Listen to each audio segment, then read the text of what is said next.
wow, wow, wow, wow, wow, wow, wow. That's just my trying to mimic Italian horror music sound effects. Hi, huge movie fanatic Nate coming at you in a cold, damp October day.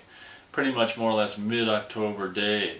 Coming at you to review a nasty Italian horror movie directed by Lucio Fulci called, I think it's called, yeah, the title that it really is obviously in the description, or I mean, is the title of this video, but I think it's called City of the Dead. I don't think it's Living Dead. I think it's just City of the Dead. I'm not sure though. Maybe it's City of the Living Dead. It's one of those titles, which I think came out in 1980 or 81. Of course, directed by Lucio Fulci. And this is a movie that, having grown up with the movie that I reviewed last October, I think, Pieces. I'm pretty sure I did, or did I do it? I can't remember. No, I don't know. Maybe I did it this spring. I can't remember. Anyway, I reviewed Pieces at some point. And I think that's the first movie ever to be reviewed on this channel, which features Christopher George, which is, of course, oh, well, then I also reviewed, oh, never mind, then Graduation Day. Also, I reviewed that in the Blu-ray, which features Christopher George. And I just, because of all these movies, the first one I'd seen him in was Pieces, and then, you know, later on you see him in Day of the Animals, and Graduation Day, and City of the Dead, and all this stuff. He's always in just these same kind of just lowbrow B horror movie, just whatever, you know. It's just he's just such a great, I just like I like Christopher George. I'm not ashamed to admit it. It's just, I don't know, just seeing him in a movie, just being his goofy character with the cigar always sticking out his fingers or hanging out of his mouth or whatever, is just something endearing about Christopher George, particularly in Graduation Day. That's just so awesome. But anyway, I recently rewatched this movie called City of the Dead or Living Dead or something like that, and just like so many, like Zombie, I remember this being better. I don't know if my life was that bad back when I saw it, that this was so much better than it is now or what, but I was surprised, just like with House of the Cemetery, how slow this movie was. And it's just like, the thing about these movies, these Lucio Fulci movies, is it's just like, even if they're like a 1-star or 1.5-star movie, the thing about them is that the good stuff about them, which is the, you know, a lot of cases the music, or most cases the music and the, you know, gore effects and zombie makeup or whatever, or just the particular little cool pieces, you know, the little plot points of this one features like that at the very beginning, like the seance and this priest, pastor, whatever the hell they call him, a father guy with the, you know, black and this little white thing on his collar there, you know, hangs a noose, I think, in a church cemetery, I don't know, in a cemetery, and puts a noose over a branch and hangs himself. That's kind of a cool image of the guy, you know, the father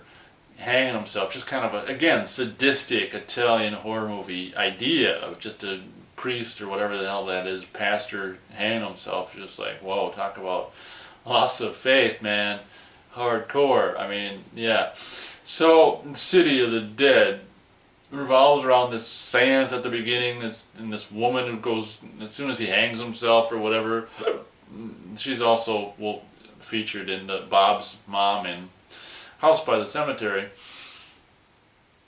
The seance, you know, the father hanging himself, like, kills her, apparently kills her, and then she's buried only to be like, one of the coolest standout scenes in the movie is when she wakes up in the, you know, in the coffin, having been half buried by these lazy ass graveyard guys who only just put the coffin down there and then just like leave for the day before they bury it over.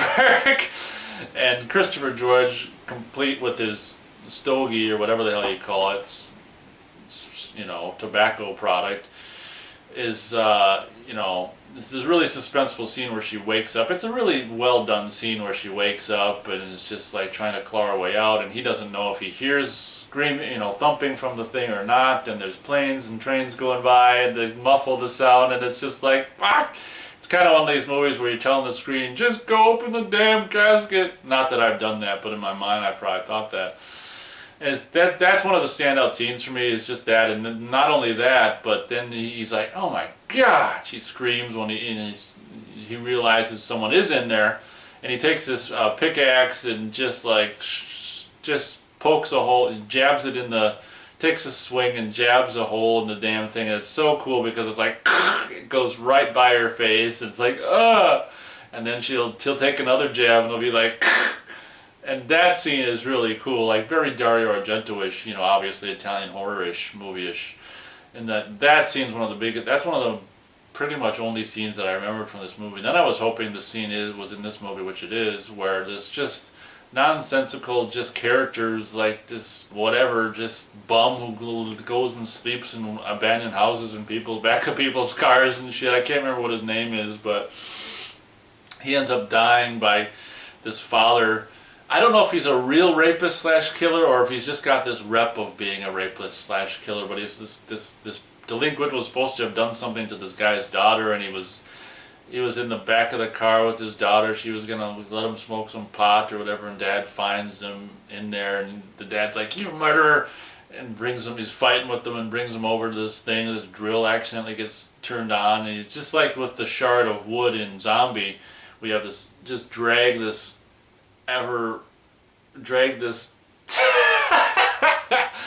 drag his trip, you know. I can't even describe this. We drag this out where the guy's pushing him ever closer to the drill and drills his head, and that's just, you know, it's so funny and ironic because the whole time he's dragging him towards this drill bit that's spinning. He's like, "You murderer, you damn murderer," and he like fucking kills him, and he's calling this kid a murderer. It's just like whatever.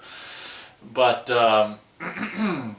but that's just like, Jesus, like some of the, like I say, sadistic is just one of the best words I could think of to describe a lot of this violence in these Italian horror movies. Just like, just the vulgarity and just the nastiness of which we just see it all. You know, it's almost too much. It's almost too much for the senses, really, in some cases, where you just see the drill go in, then it comes out of the other side of the head, and it's just like, but whatever. I mean, these movies are a gorehound's dream.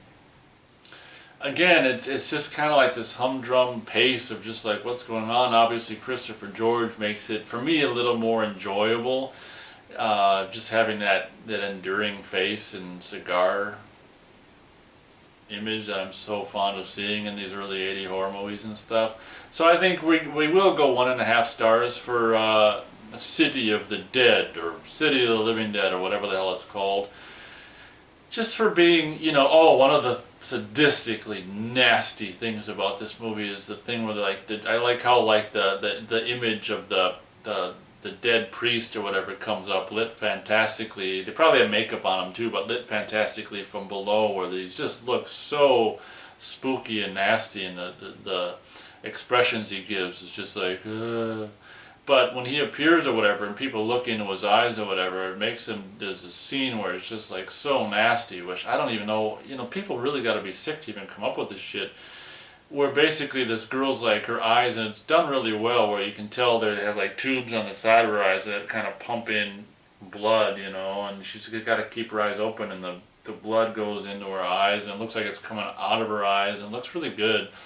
And then it's just like, all of a sudden, like, shit starts coming out of her mouth. Long story short, I mean, she ends up basically just puking out, or all her guts, intestines just come out of her mouth. And it's just, even me just saying that right now almost got my stomach kind of turning a little bit.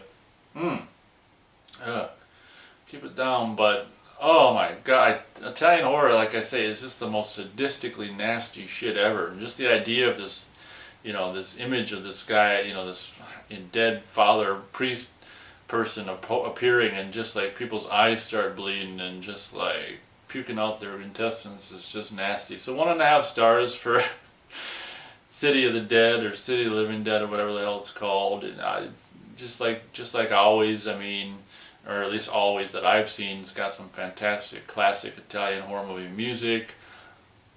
I can't remember if there's any nudity in this movie.